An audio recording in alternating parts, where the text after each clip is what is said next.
Hello friends, स्वागत करता हूं मैं अपने यूट्यूब चैनल टीम वैकेंसी गुरु पर। तो दोस्तों, आज के इस वीडियो के माध्यम से बीटीएससी एएनएम 10,000 सेक्शनों के काउंसलिंग को लेकर के एक बहुत ही महत्वपूर्ण जानकारी बताने वाला हूं।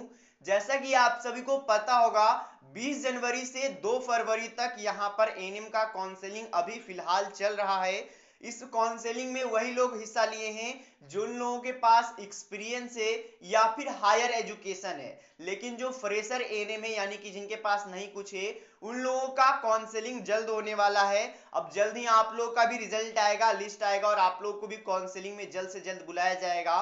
तो कौन कौन से कागजात आपको लेकर के जाने हैं और कौन से तारीख की वो कागजात होने चाहिए वो भी मैं आपको बताने वाला हूं। अगर उस तारीख से आगे का अगर वो कागजात रहेगा तो फिर उसका अमान्य कर दिया जाएगा, यानी कि उसका कोई भी वैल्यू नहीं रहेगा।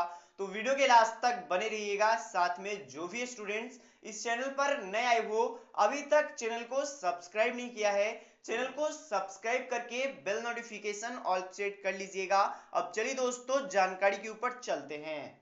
तो जानकारी बताने से पहले ये आप यहाँ पर एक फोटो देख सकते हो, जहां पर कि डॉक्यूमेंट वेरिफिकेशन के लिए बीटीएससी ऑफिस में जो लोगों को भी एएनएम को बुलाया जा रहा है उन लोगों का भीड़ है। और इन लोगों का 20 तारीख से शुरुआत हुआ है। एक लिस्ट जारी हुआ था, बहुत सारे लोग उसमें कंफ्यूज हो गए थे इसमें मेरा नाम क्यों नहीं है। तो देखिए, उनमें सिर्फ और सिर्फ जिनके पास एक्सपीरियंस है या फिर जिनके पास हायर क्वालिफिकेशन है, उन्हीं लोगों का काउंसलिंग अभी के लिए फिलहाल बीटीएससी आयोग यहाँ पर संचालित कर रहे हैं। अब चलिए दोस्तों, डायरेक्ट यहाँ पर कागजातों के ऊपर चलते हैं कि कौन से कागजात आपको 100% लेकर के जाना है। साथ ही में वो कौन से यहाँ पर तिथि के निर्गत होने चाहिए वो भी मैं आप लोग को बताने वाला हूँ। तो चलिए अब शुरुआत करते हैं। सबसे पहले ये जो भी मैं नाम बताने वाला हूँ, सभी का सभी डॉक्यूमेंट वेरिफिकेशन यानी कि काउंसलिंग का होगा। सबसे पहले दोस्तों, आप लोग का जो मैट्रिक का प्रमाण पत्र है उसे 110% अच्छे तरीके से रख लीजिए, सरिया लीजिए। और जो भी मैं डॉक्यूमेंट्स बता रहा हूं सभी का कम से कम 2 फोटो कॉपी आप करा करके भी रख लीजिएगा अभी से ही, क्योंकि देखिए फरवरी में लिखा हुआ है कि फरवरी में आप लोग का काउंसलिंग होगा। अब देखिए, अभी तो आपको पता है केस की रिगार्डिंग में कुछ अपडेट्स आते रहते हैं, तो वो भी मैं आपको बता देना चाहता हूं। अगर कुछ भी होता है तो काउंसलिंग तो होके ही रहेगा, वो आपको भी पता है। तो आपको भी ये सभी चीजें समझना है, तो उसे आप समझ लीजिए। सबसे पहले बात करते हैं मैट्रिक प्रमाण पत्र। तो मैट्रिक प्रमाण पत्र क्यों मांगा जाता है? आपके एज को वेरीफाई करने के लिए कि आपका एज एग्जैक्टली में कितना है, ये एकदम सही है या नहीं, वो यहाँ पर देखा जाता है। बहुत सारे लोग को जो मैट्रिक रहता है उसी से आयु प्रमाण पत्र समझिए, ये दोनों एक ही चीज होता है। और इससे आपका मार्क्स तो नहीं देखा जाता है, लेकिन आपका एज लिमिट, एज जो है वो आपको देखा जाता है। इसके बाद बात करें निवास प्रमाण पत्र, यानी कि आप कहाँ के निवासी हो। ये इसके लिए भी कोई भी डेट फिक्स नहीं है कि इतना ही डेट का आपको जरूरी है। दोनों डॉक्यूमेंट्स में कोई भी डेट का झंझट नहीं है, आप ये एकदम समझ लीजिए। अगर आप बिहार के निवासी नहीं हो, दूसरे राज्यों के निवासी हो, तो आपको आरक्षण का फायदा नहीं मिलेगा। आरक्षण का फायदा यानी जैसे कि आपको पता होगा ओबीसी, एससी, एसटी, तो इन सभी में अगर आप आते भी हो तब पर भी आपको डायरेक्टली जनरल में डाल दिया जाएगा। ये आपका बहाली के शुरुआत पेज में ही बताया गया था, जो नोटिफिकेशन आउट हुआ था उसी में ये अपडेट दिया था कि अगर दूसरे राज्य वाले हैं तो उनको डायरेक्टली जनरल में दिया जाएगा और उसके बाद उनको फाइट करना होगा। तो अगर आप दूसरे जातियों से भी आते हो, दूसरे कैटेगरियों से भी आते हो, तब पर भी अगर आप दूसरे राज्य के हो तो आपको यहाँ पर आरक्षण का फायदा नहीं मिलेगा। बाकी बिहार वालों को आरक्षण का फायदा मिलेगा। इसके साथ आपको फोटो जरूर लेकर के जाना है। और फोटो ये ध्यान दीजिएगा, अगर आपके पास जो आवेदन किए थे, जिस समय में आवेदन किए थे वो फोटो होगा तो वो फोटो ले जाइएगा। ऐसे रिसेंटली का फोटो भी आप लेकर के जा सकते हो, कोई भी घबराने की बात नहीं है। इसके बाद बात करें दोस्तों, तो यहां पर से अब डेट स्टार्ट होता है, यानी कि जो भी अब डॉक्यूमेंट्स बताने वाला हूं इसमें आपका डेट 100% एकदम निश्चित रहना चाहिए। सबसे पहले बात करते हैं एएनएम के डिप्लोमा को लेकर के।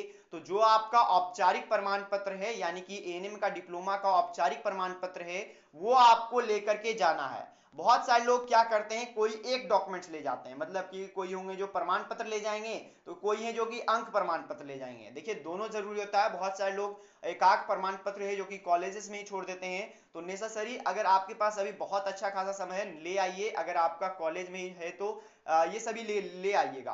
इसके बाद बात करें अंक प्रमाण पत्र, फर्स्ट ईयर सेकेंड ईयर दोनों ले जाइएगा, कोई भी दिक्कत नहीं होगा। सेकेंड ईयर का भी फर्स्ट ईयर का दोनों का यहाँ पर आप लोग ले जाइएगा। और ये यहाँ पर ध्यान दीजिएगा दोस्तों, आपका जो यहाँ पर औपचारिक प्रमाण पत्र है और आपका जो संबंधित अंक प्रमाण पत्र है, दोनों 1/9/2022 के पहले के होने चाहिए। अब ये क्यों बताया गया है कि 1/9/2022 के पहले होने चाहिए? क्योंकि इसी दिन से आवेदन शुरुआत किया गया था। अब बहुत सारे ऐसे लोग होंगे जो कि दोबारा आवेदन के लिए पोर्टल खोला गया था हाल ही में, अब उसमें वो लोग आवेदन किए होंगे।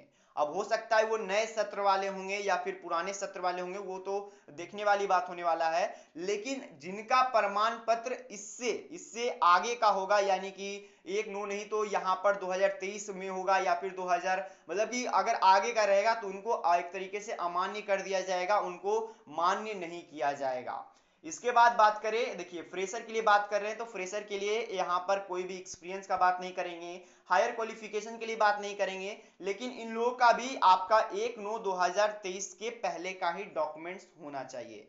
ये यहाँ पर आपको समझाया गया है। कार्य अनुभव की बात की जाए तो यहाँ पर कार्य अनुभव का तो अभी काउंसलिंग हो रहा है, लेकिन ऐसे भी मैं आपको बता देना चाहता हूँ 15/9/2022 तक के ही कार्य अनुभव को यहाँ पर इतना ही के डॉक्यूमेंट्स को आपको लिया जाएगा।